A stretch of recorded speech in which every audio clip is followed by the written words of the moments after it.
రోజు దేవునికి మొక్కి రోజు దేవునికి పూజ చేసేటోళ్ళమే ఈ సనాతన ధర్మం గురించి మాట్లాడాల్సి వస్తుంది. మా కర్మ ఈ బీజేపీ వాళ్ళు చేయబట్టి ఇంకేమేమి మాట్లాడాల్సి వస్తుందో ఏమో. రైట్ ఫ్రెండ్స్, రాష్ట్రంలో బీజేపీ నేతలు ఎంత దద్దమ్మలు ఉన్నారంటే ఒక్కని కూడా ఒక హిందుత్వం అనే ఒక ఎజెండా పక్కకు పెట్టి మేము ఈ డెవలప్మెంట్ చేస్తున్నాం ఈ రాష్ట్రానికి అని చెప్పుకునే స్టేజ్లో లేరు. ఈ కరీంనగర్కి చెందిన ఈ పెద్ద మనిషి కరీంనగర్ నుంచి మన రాష్ట్రం తరఫున ఒక కేంద్ర మంత్రిగా ఉన్నాడు. కరీంనగర్ రోడ్లు చూస్తే మొత్తం గుంతలు పడి ఉన్నాయి. ఈయననేమో స్మార్ట్ సిటీ చేస్తున్నా కరీంనగర్ అని చెప్పి మాట్లాడుతూ ఉన్నాడు. ఈ కరీంనగర్ అవతల ఒక రైల్వే ఓవర్ బ్రిడ్జ్ మీద ఒక ఫ్లైఓవర్ అవుతుంది. దానికి పర్మిషన్ ఇప్పేయడానికి చేత అయితే లేదు ఈ పెద్ద మనిషికి. చిన్న పర్మిషన్ తీసుకొస్తే ఆ బ్రిడ్జ్ కంప్లీట్ అవుతుంది. వరంగల్ స్మార్ట్ సిటీకి 5,000 కోట్లు ఇచ్చిరట. ఆ డబ్బులు ఎటు పోయినావో వరంగల్ లో ఉన్న కార్పొరేషన్ వాళ్ళు లెక్కలు చెప్పాలంట. ఏడ ఇప్పించారు, ఏడ ఉన్నాయి 5,000 కోట్లు. వీళ్ళు హిందుత్వ అజెండా అని పేరు చెప్పి జనాలని సెంటిమెంట్ కొన్ని రకాల గ్రూపులు పెట్టుకొని ఆ గ్రూపులలో ఎలాంటి వివాదాలు లేకపోయినా అక్బర్ ఇట్లా అన్నాడు, బాబర్ ఇట్లా అన్నాడు, ఔరంగజేబ్ ఇట్లా అన్నాడు, అవన్నీ పాఠం వచ్చారా బాబు. ఇప్పుడు ఈ ఆధునిక ఇండియా ఇది. ఈ ఆధునిక ఇండియాలో మీరు గత 15 సంవత్సరాల నుంచి ఇండియాని ఏలుతున్నారు. మీరు 97 రూపాయలకు రూపాయి వాల్యూ పడిపోయిందిరా డాలర్ తోటి పోలిస్తే. గ్యాస్ రేట్లు పెరుగుతా ఉన్నాయి, పెట్రోల్ రేట్లు పెరుగుతా ఉన్నాయి. కాంగ్రెస్ గవర్నమెంట్ దిగిపోయే టైంకి 132 రూపాయల బ్యారెల్ రేట్ ఉంటే 63 రూపాయలు పెట్రోల్ ఇచ్చారు. మొన్న జస్ట్ ఒక 10 రూపాయలు 20 రూపాయలు క్రూడ్ రేటు పెరిగిందని చెప్పేసి మీరు ఇమ్మీడియట్ గా 110 రూపాయలు 115 రూపాయలకు తీసుకెళ్ళారు. మీరు వచ్చిన తర్వాత పెట్రోల్ రేటు లిటరల్ గా డబల్ అయింది.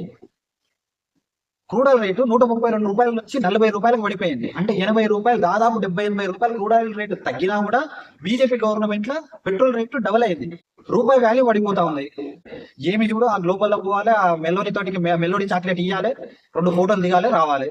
మీరు ఇంతకంటే ఇంకేం గొప్పగా పనులు చేసారు? మీరు ఏమనంటే మేము రోడ్లు వేసినాం, రోడ్ల మీద ఉన్న కుక్కలున్నా వేస్తాయి.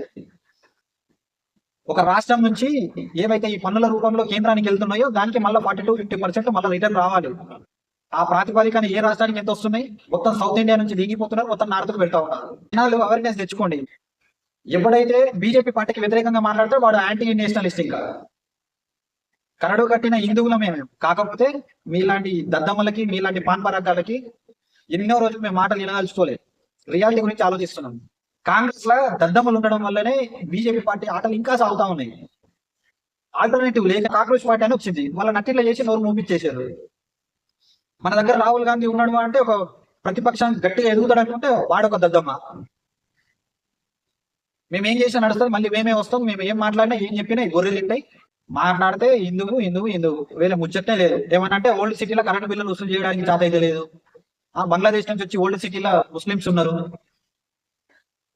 మరి ఏం చేస్తున్నారు? అధికారంలో మీరే ఉన్నారు కదా 15 సంవత్సరాల నుంచి. ఇక్కడ కాంగ్రెస్ గవర్నమెంట్ ఉంది, బీఆర్ఎస్ గవర్నమెంట్ ఉంటే ఏంటి?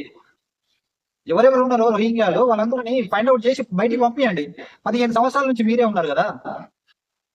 మా గవర్నమెంట్ వస్తే ఏదో పీకుతాం ఏమంటారు. మీరు 15 సంవత్సరాల నుంచి పీకింది చాలు. మళ్ళీ ఇక్కడ తెలంగాణలో ఏదో స్పెషల్ గా పీకుతారంట.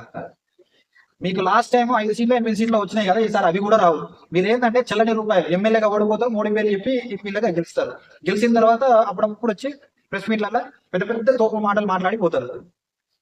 మోడీ గెలిచి 15 సంవత్సరాలు అయింది. ఏ రోజన్నా ప్రెస్ మీట్ పెట్టి ప్రెస్ కాన్ఫరెన్స్ లో ఈ ప్రెస్ వాళ్ళు అడిగే క్వశ్చన్లకు ఆన్సర్ ఇవ్వగలిగట అంత దమ్ముండా? ఏమన్నంటే అర్ధరాత్రి వచ్చే బాయిలో అని మాట్లాడతాడు, పోతాడు.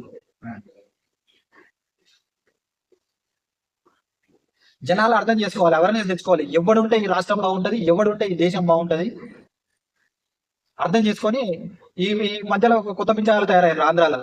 అలయన్స్ లో ఉన్నాం కదా అని చెప్పేసి మాలలు వేసుకుంటారు, మన కండువాలు కప్పుకుంటారు, సనాతన ధర్మం అని మాట్లాడతారు.